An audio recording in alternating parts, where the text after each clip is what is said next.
Hey guys, we're up to Unit 1, Mini QPA number 3 already. So if you haven't already, go ahead and pop open that bundle worksheet. I'm going to share mine with you as well, so that way you have an idea on where we're starting. So if you are here, Mini QPA number 3, again, we're going back to the idea of historical context and how that plays into our values and shared beliefs. So what you guys are going to be taking a look at is you're going to be reading the short story Whites by Julia Otsuka. She's a Japanese American author. And in this story, she is exploring the viewpoints and experiences of both white women and Japanese women, Japanese immigrant women in America in the early 1900s. So the story takes place, I believe, in California, but you can take a look at a summary of the story here. And keep in mind at this point, the United States was starting to limit immigration, especially from non-European countries. So it started to become a point of isolationism within the United States itself. So of course, first thing that you're going to do after you've read the summary is you're going to watch the video that you're watching now. And then you'll need to take a look at this document to understand more about historical context if you didn't already do Mini QPA 2. Otherwise, it's just a review from your Mini QPA 2 document. Then for step 3, you're going to read the story Whites by Julia Otsuka.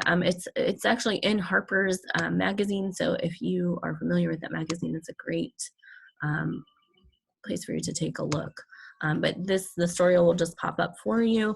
Unfortunately, there's not an audio for it, but it is a pretty quick and short story, so I imagine that you would be able to read that within 15-20 minutes at most.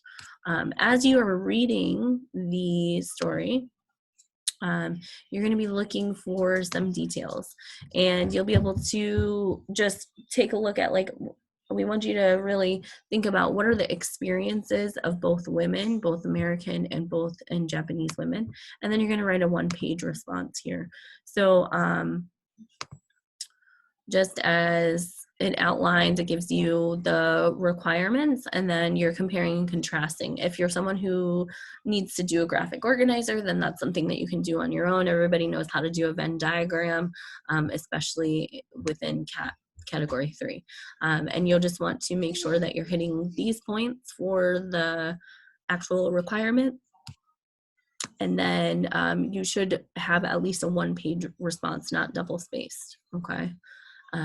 And then once you've completed that, you'll take a look at the rubric, reflect on that, make sure that you've hit all the points. Once you've hit all the points, you'll turn it into Google Classroom, you'll do your happy dance, and then you'll email me to let me know that you've completed that, okay? So again, this is a pretty short assignment. It's really just reading a short story, doing a little bit of compare and contrast, and then actually putting that into a 1-page open response question.